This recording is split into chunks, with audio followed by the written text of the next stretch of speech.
Assalamualaikum warahmatullahi wabarakatuh. Perkenalkan, saya Dede Mulyana, CGP Angkatan 9, Unit Kerja SMP Darut Tauhid Al-Islami, Kecamatan Parakan Salak, Kabupaten Sukabumi, Provinsi Jawa Barat. Dalam video kali ini, saya akan memaparkan tugas modul 1.1, yaitu tentang koneksi antar materi, kesimpulan, dan refleksi. Pendidikan menurut Ki Hajar Dewantara. Pendidikan diartikan sebagai tuntunan dalam hidup tumbuhnya anak-anak. Maksud pendidikan yaitu menuntun segala kodrat yang ada pada anak-anak agar mereka dapat mencapai keselamatan dan kebahagiaan yang setinggi-tingginya, baik sebagai manusia maupun sebagai anggota masyarakat.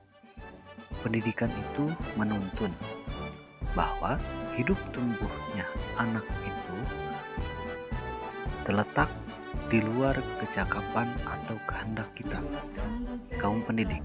Anak-anak itu sebagai makhluk manusia dan benda hidup, sehingga mereka hidup dan tumbuh menurut kodratnya sendiri.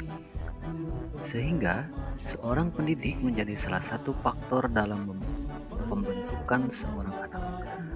Seorang pendidik selain menjadi penuntun, hal yang perlu dimiliki adalah kemampuan untuk menguasai diri.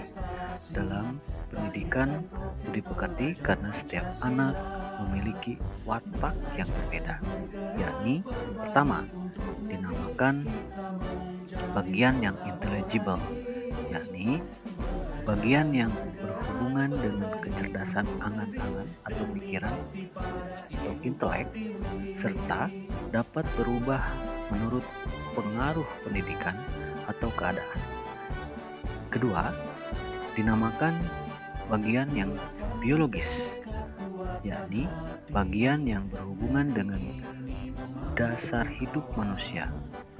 Bios artinya hidup, dan yang dikatakan tidak dapat berubah lagi selama hidup.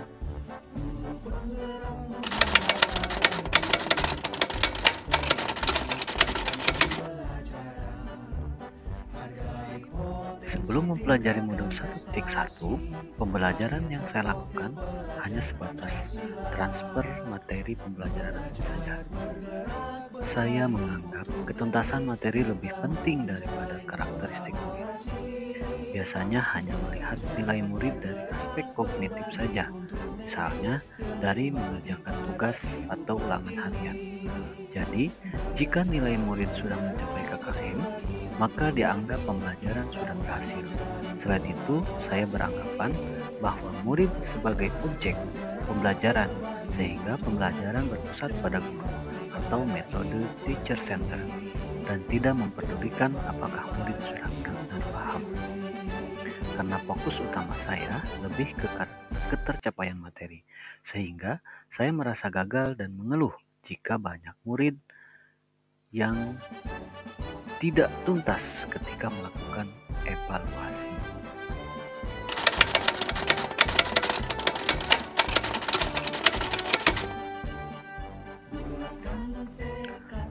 Setelah saya mempelajari modul 1.1 tentang filosofi pemikiran Ki Hajar Dewantara, saya menyadari bahwa apa yang saya pikirkan dan saya lakukan selama ini kurang tepat. Seharusnya saya melakukan pembelajaran secara menyeluruh, bukan hanya aspek kognitif saja, namun juga afektif, psikomotorik, spiritual, sosial, dan budaya. Murid bukan sebagai objek pembelajaran, melainkan subjek pembelajaran. Artinya, murid memiliki kebebasan berekspresi, mengemukakan pendapat, dan berkreasi sesuai dengan metode pembelajaran dan media yang tepat. Guru seharusnya sebagai fasilitator dalam pembelajaran. Guru pun harus ikhlas, penuh kesabaran, dengan segala ketulusan hati agar terwujud pembelajaran yang menyenangkan dan berpusat pada murid.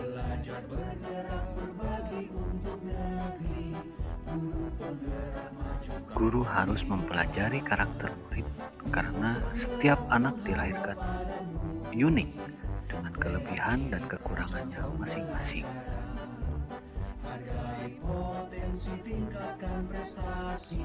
Terakhir, berikan kesempatan murid untuk tumbuh sesuai kodratnya, yaitu kodrat alam dan kodrat zaman.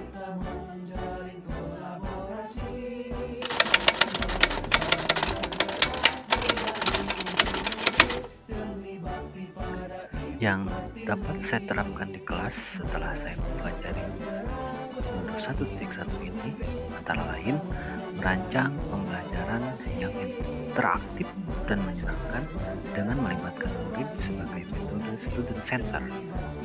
Yang kedua, menerapkan pembelajaran abad 21 sesuai pemikiran Ki Hajar Dewantara, yaitu berpikir kritis, komunikatif, dan kolaborasi dengan berpegang teguh pada konsep memerdekakan anak. Yang ketiga, pembelajaran tidak lagi menuntut, tetapi menuntun. Karena tugas guru adalah menuntun dan memberi arah yang baik pada murid, berusaha menjadi teladan bagi murid dari perkataan dan perbuatan. Yang keempat, harus mengenali karakter dan latar belakang murid dengan menjalin komunikasi yang baik. Terima kasih sudah menonton video ini. Semoga bermanfaat. Akhir kata, Wassalamualaikum warahmatullahi wabarakatuh.